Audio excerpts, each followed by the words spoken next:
I'm Elisa Parker. We're broadcasting here from the Wild and Scenic Film Festival. It's the 17th annual Film Fest. We are based here in Nevada City in Grass Valley, California. Extraordinary people come from all over the world, several thousand to our little community here in the base of the Sierras. And it's just, I'm in deep gratitude to both hear and connect with them and all their stories. I'm really excited to have Marcus Eriksen here with us. The film is called Junk. And you might remember and heard about the story of these guys that created a boat upcycled out of plastic and sailed pretty much across the Pacific. You sailed to one of the plastic gyres. Right to the North Pacific The gyre, North Pacific gyre. From Los Angeles to Hawaii. It's amazing. It's amazing. And the film in itself is extraordinary, just to hear about your process and the experience you have. How many days were you guys out at sea for? 88 very long days. And that was twice what we expected. Right. So we were out of food. It was a remarkable experience. And I have to, that's the first thing that comes to mind is what saved us was meeting a young woman, Roz Savage, rowing around the world. She happened to be 200 miles from us. We were out of food. She was out of water. And we were communicating every morning at 6 a.m., then at 6 p.m. Where are you? How can we meet? We were 800 miles from Honolulu. And we, in the middle of nowhere, traded food for water. How crazy is that? I still. And then she hung out with you guys. She hung out day. with you guys for a little bit, right? For a couple hours, and then she said, "I got to get back to rowing. I got to get to Right, because she was on a mission too. Yes, just a and huge she kept endeavor. going around the world. Amazing human being. Where did this all stem from, Marcus? This idea of creating a boat out of plastics. And I can't remember, do you have an engineering building background that would lend to the creation of something like a boat made out of upcycled plastics? I have a youth of very patient and tolerant and permissive parents that said I had 15 bicycles in the driveway, all in pieces, and I was making my own contraptions. When I turned 17, I joined the Marines, and I found myself in the first Gulf War back in '91. And what I saw there, I witnessed a resource war firsthand, and I saw all the wells on fire. If you recall seeing those images, I remember it. All the burning oil wells. I was one of the Marines on the ground, sitting in a foxhole, thinking, "What are we doing?" And then saying to a Marine next to me, "If we survive this, let's build a raft like Huckleberry Finn, Tom Sawyer." And 13 years later, I couldn't find him. But the Iraq War, the new one, was just starting in 2002, 2003. And I remembered everything from that war, including this promise to build a raft. So I took 232 2-liter plastic bottles, 2 bicycles, and I made pontoons, welded a pedal pontoon boat, and I had my friend drop me off in Lake Itasca, Minnesota. And I spent 5 months on the Mississippi. And what I saw was an endless trail of plastic trash. And I thought, okay, I have seen the extraction of raw materials that make energy and chemistry and plastics. And now I've seen the other end, the waste from plastics. Right. And that sealed the deal for me, thinking I have an opportunity to contribute something. I forgot that you did that. And you didn't do this alone. No, I've had an amazing team. Joel Pascal, he was my co-navigator, an amazing sailor who improved. Had you sailed before like this? I mean, you went down the Mississippi. Had you been on open water? With Captain Charles Moore. And he's the man credited with finding the Great Pacific Garbage Patch, that mythical island of trash. Right. So we can talk about what that really is later. But he took us out sailing, really in the deep ocean. The middle of the ocean is a very different place to sail and to do research on plastics. So I really got to understand the problem, firsthand. The impact on marine life, the distribution at sea, what these garbage patches really are. And then on that same voyage, I met my wife, Anna Cummins, and she and I began the Gyres Institute. I think I've interviewed Anna before. Have you? Did she do some sailing expedition or? Yes. So she and I, the junk raft is our first expedition of about 20. And we've sailed now around the world. My background's in sciences, so we've been documenting plastics around the world. We published the first estimate of all plastics of all sizes in all oceans. In early 2015, that was the first estimate. And our total was about 270,000 metric tons from 5.25 trillion individual bits of plastics. That's a global estimate. And that was one of our big studies. The next was finding microbeads in the Great Lakes. Right. And now microbeads are becoming outlawed, right? Yes. So Okay. President Obama, he signed the Microbead Free Waters Act in 2015.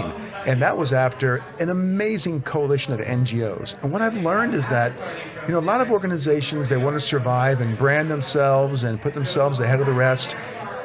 What gives us real power is collaboration and Right. coalitions. And so with the microbeads, we were sharing videos, sharing photos, sharing research, sharing talking points. We had senators on our side, we had filmmakers, we had lawyers, and we won. That's won. amazing, Marcus. That's amazing. And it takes a lot of effort to do that, Yes. right? Persistence. And really to be humble and understand the strength in unity. Right.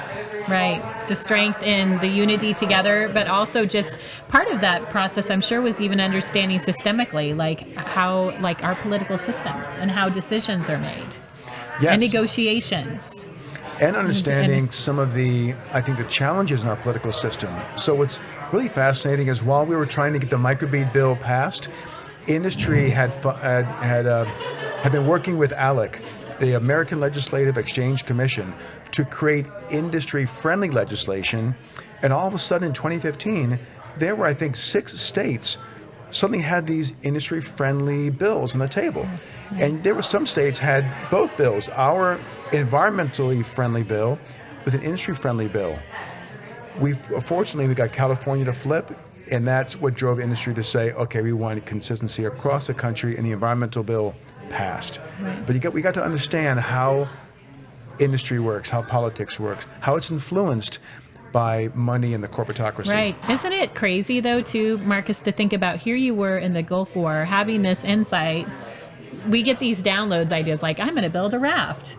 And to think, like, from this experience, and you can see it in the film Junk, of taking this recycled, I call it upcycled because you upcycled this plastic to make this boat, going to a gyre in the Pacific, it's transformed your life. Just even the work that you're doing right now to eliminate or at least reduce plastics, especially wasteful plastics in our country and around the world. It's really a crazy story. Do you think, right? It wasn't anticipated. No, it turned into it one. wasn't, right. Well, the idea was to get across the ocean and raise awareness about the issue, because the public still had this idea there were islands of plastics. Yeah, it's not like a growing thing of plastic. Tell everyone what it looks like. Think of a plastic smog. So over some cities, like in Beijing, you can see air pollution. It's a fine particulate. There are trillions of particles, and each one carries its own burden of toxicity. Think of plastic in the ocean in the same way. Now, yes, there are some fishing buoys and fishing gear. It's designed to last, but the rest of it is all these small particles. And what we understand is that to solve this problem, and now the world pretty much agrees, it's about prevention. It's how we solved, let's say, the hole in the ozone layer, or smog over U.S. cities, or even tar on the ocean surface. All these issues were solved by everyone coming together saying, okay, the science says it's about prevention. We banned CFCs, we got emissions controls on cars, we stopped oil tankers from washing sludge in the ocean, and we solved the problem. And the plastic pollution issue is there right now. It's time to focus on prevention. And it's happening. I'm much more optimistic now than I was when we sailed the junk raft. Right. That's exciting. So you're hopeful. Very hopeful. You're hopeful around that. Well, that says a lot from someone that actually saw this and experienced it firsthand. And in the film Junk, you showcase, not showcasing, but like the fish you're catching and seeing like these tiny little pieces of plastic inside of them. It's heartbreaking, really, to see how. Then you think about we're consuming these fish. Yes. We're consuming these plastics. It's a whole. And that's where cycle. that really hit home. So in the film, we catch this fish, and I watched that fish being born. I watched about maybe 300-400 fish, little small, they call them fry. Yeah. Little tiny fish with a yolk sac still attached, baby fish, hundreds of them. Over 2 months, they winnowed down to maybe 10 individuals. And the biggest one, at this point, we were hungry. Is that because they would follow your boat? Yes, they found shelter under our raft. Okay. And we fished the fish. I filleted it, and we were going to eat it. I opened the stomach, about as big as an almond, and it was just taut. It was just, what I discovered, full of microplastics, 17 particles. And when I touched it with a fillet knife, it just popped open and plastic just popped out. And I was appalled. For one reason is I'm in the middle of nowhere expecting, pristine beauty, wild space. Right. What I discovered was we're turning wild space into waste space by this constant influx of trash. But now it's been 10 years since the junk raft, and I've done a lot of science. So much has been done. I understand now that if we can turn off the tap and focus on the tap, shut off that flow from land to sea, right. the ocean will heal itself. Right. It'll kick out the trash within a decade or less. One paper came out recently with one scientist from Hawaii who studies tsunami debris from the 2011 Japan tsunami. After 7 years, of the estimated 1,000 fishing boats washing the ocean on that horrific day, 90% had beached themselves. The ocean spits out trash. We got to focus on prevention and stop adding more. Right. Great point, Marcus. Last question is, what's the wildest thing that you've experienced? Like that could be either while you were on the raft or prior, following, especially around the wildest thing that's helped make a difference. I had to come back to the coalition building, the power of working together, and that when people see that power, they drop the ego, they drop the need to push their brand, their logos, and they say, we're going to win this. Right. And they're in it to win it. That is inspiring, and I love when I see that happen. One of the wildest things I saw in nature on the raft, I remember this squall came through, and it soaked me to the bone. This storm, we had 35-knot winds. It just happens very quick, a squall. And it passes me up. It's 2 o'clock in the morning. I mean, it's pitch black when the storm is there, but there was a full moon. So the storm's gone, the clouds are in front of me, and I look up, the moon's now behind me, the cloud's in front, and a rainbow appears. But it's a moonbow, shades of gray. Wow. And it almost brought me to tears. I was there, Joel was asleep, my co-navigators, me and the sea, and this beautiful, sublime nature. It's amazing. That's one of the wonders. Beautiful. That's one of the wonders. That's a good way to end this and end the day. And Marcus, you're doing a workshop. Are you doing that tomorrow? Yes, we're going to show the film again tomorrow in the morning. I think 9:30 we're going to show it. It's in the program. And then at 2:30 is a workshop. If you want to learn more and really take a deep dive into the front line of this issue, you'll be surprised to hear, where the science is and what the solutions are and how the world's come together. Okay. It's an inspiring talk about solutions at 2:30 tomorrow. That's what Wild and Scenic is all about, are the solutions. Take more adventures and you might experience more moonbows. Yes, I love that. Seeing a moonbow. Marcus Eriksen, the film is Junk, and where can folks go to stay connected with you and hear about all these amazing things you're doing? At 5gyres.org, the number 5, okay. Gyres, 5gyres.org, and learn more. Great. It's been a pleasure being with everyone today. I'm Elisa Parker. We've been broadcasting live from the Wild and Scenic Film Festival, the largest film fest of its kind. So many extraordinary stories, so many inspiring folks like Marcus here. You can be part of that as well. Take care of yourself, take care of each other. We'll have more stories coming up.